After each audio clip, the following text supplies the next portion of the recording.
1530 সালে সিমলাগড় কালী মন্দিরে পুজো হতো। সেই হিসাবে 495তম কালীপুজোর প্রস্তুতি জোরকদমে চলছে হুগলি জেলার সিমলাগড় কালী মন্দিরে। সেই প্রস্তুতির ছবি সবার প্রথমেই সবার আগেই দেখে নিন আপনারা। অঙ্গরাগ এর পরে দেবী প্রতিমার ফার্স্ট ভিজুয়াল এ দেখে নিন। অত্যন্ত জাগ্রত এই দেবীকে দেবী মন্দিরের পাশেই রয়েছেন দেবীর মহাকাল ভৈরব শিব, যিনি অধিষ্ঠান করছেন শিবালয়ে। মন্দিরের চূড়ায় আলোকসজ্জার কাজ চলছে, সেই ছবিও দেখতে থাকুন আমাদের ক্যামেরায়। শুধুমাত্র দীপান্বিতা অমাবস্যার সময়ে নয়, সারা বছরই কালী পুজো হয় সিমলাগড় কালী মন্দিরে। কৃষি প্রধান এই এলাকায় গ্রামবাসীরা গাছের প্রথম ফল যেমন আম, কাঁঠাল, তাল, প্রথম ফসল নতুন ধান, মটরশুঁটি, মূলো দিয়ে মাকে পুজো দেন, নবান্ন দেওয়া হয়। এছাড়া শহর অথবা গ্রাম যিনি নতুন গাড়ি কেনেন, একবার হলেও নতুন গাড়ি নিয়ে এসে সিমলাগড় মন্দিরে পুজো দিয়ে যান। জানা গেল বিয়ের মরশুমে বিয়ের অনুষ্ঠানও হয় সিমলাগড় কালী মন্দিরে। মাকে সাক্ষী রেখে সিঁদুর দান, মালাবদল করে পাত্র পাত্রী বিবাহ বন্ধনে আবদ্ধ হয়ে থাকেন। এখানে জানা গেছে আধার পরিচয় পত্র থেকে সাবালকত্ব এর প্রমাণ নিয়েই তবেই এই মন্দিরে বিয়ের অনুমতি দেওয়া হয়। রাতে মন্দির বন্ধ থাকলেও কালীপুজোর রাতে মন্দির খোলা থাকে, সারা রাতভর পুজো হয়। পুজোর প্রস্তুতি প্রসঙ্গে কি জানালেন সিমলাগড় কালী মন্দিরের সরকারি পূজারী জয়দেব চ্যাটার্জি মহাশয়। দেখতে থাকুন সাংবাদিক চিরঞ্জীব চট্টোপাধ্যায়, সিমলাগড়।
नमो महिषग्ने महामाये चामुण्डे पुण्यमालिनी औरार्क विजय देहि देवी नमोस्तुते।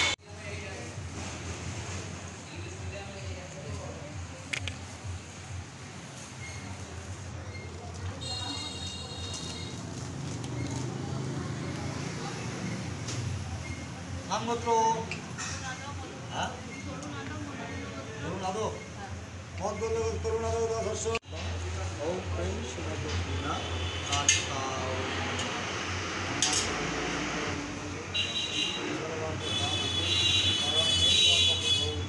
নারায়ণ নমস্তে মাতা প্রসন্নামি ভব।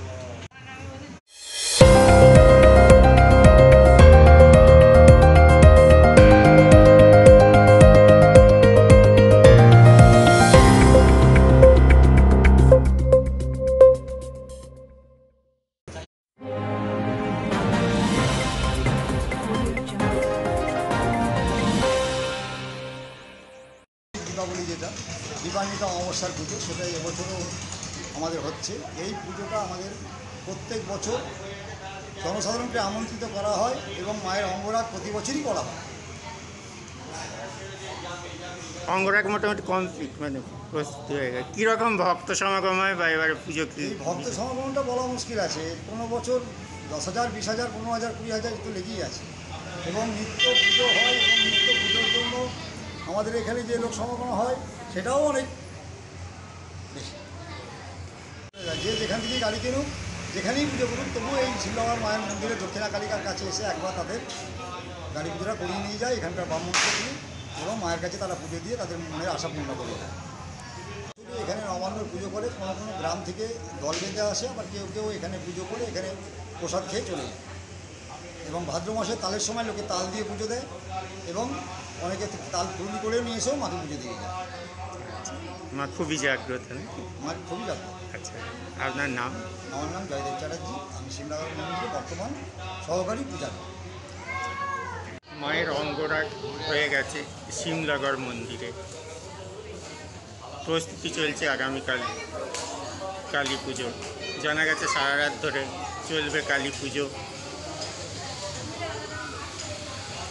বহু প্রাচীন এই মন্দিরে ভক্ত সমাগম শুরু হয়েছে আজকে থেকেই। দেখুন সেই ছবি শিমলাগড় থেকে।